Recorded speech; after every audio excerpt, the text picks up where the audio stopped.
আসসালামু আলাইকুম ওরহমতুল্লাহ। আল আহাদ সেন্টার থেকে আপনাদেরকে স্বাগতম। গত পর্বে আমরা সূরা আল আনামের 21 থেকে 30 নং আয়াতের বাংলা অনুবাদ ধারাবাহিকভাবে আপনাদের সামনে উপস্থাপন করেছিলাম। আজ আমরা সূরা আল আনামের 31 থেকে 40 নং আয়াতের বাংলা অনুবাদ ধারাবাহিকভাবে আপনাদের সামনে উপস্থাপন করব ইনশাআল্লাহ। আউযু বিল্লাহি মিনাশ শাইতানির রাজিম। বিসমিল্লাহির রহমানির রহিম। ক্ষতিগ্রস্ত হলো তারা যারা আল্লাহর সাক্ষাৎকে অস্বীকার করলো। হঠাৎ যখন তাদের সম্মুখে কিয়ামত এসে যাবে, তখন তারা বলবে, হায় পরিতাপ আমাদের, আমরা যে অবহেলা করেছি কিয়ামতের বিষয়ে। তারা তাদের পাপের বোঝা তাদের পিঠের উপরে বহন করবে, অতি নিকৃষ্ট যা তারা বহন করবে। দুনিয়ার জীবন খেলতামাশা ছাড়া কিছু নয়। পরকালের বাসস্থান উত্তম তাদের জন্য যারা আল্লাহকে ভয় করে। তোমরা কি জ্ঞান রাখো না? নিশ্চয়ই আমি জানি যে তাদের কথাগুলো আপনাকে দুঃখ দেয়। নিশ্চয়ই তারা আপনাকে মিথ্যাবাদী বলে না, বরং জালিমরা আমার আয়াতগুলোকে অস্বীকার করে।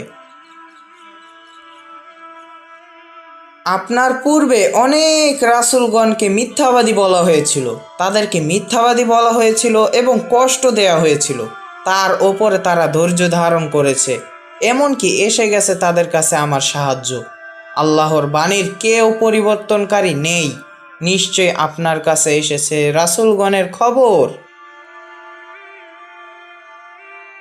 তাদের থেকে ফিরে থাকা যদি আপনার কাছে বড় মনে হয়, তবে আপনার যদি ক্ষমতা থাকে তবে মাটির মধ্যে একটি সুড়ঙ্গ পথ অনুসন্ধান করুন, অথবা আকাশের সাথে একটি সিঁড়ি সংযুক্ত করুন, অতঃপর তাদের জন্য একটি নিদর্শন নিয়ে আসেন।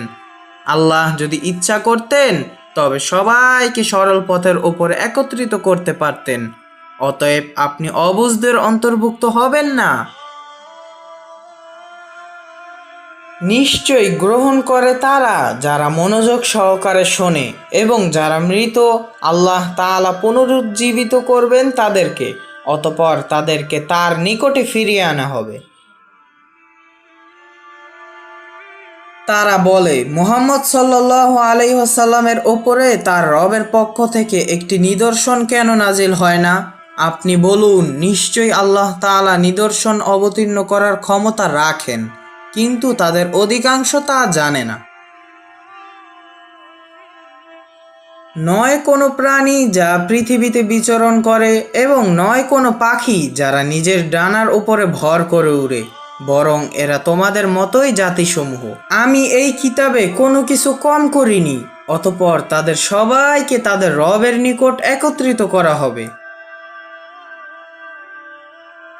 যারা আমার আয়াতগুলোকে অস্বীকার করেছে তারা বধির, নির্বাক, অন্ধকারের মধ্যে আছে।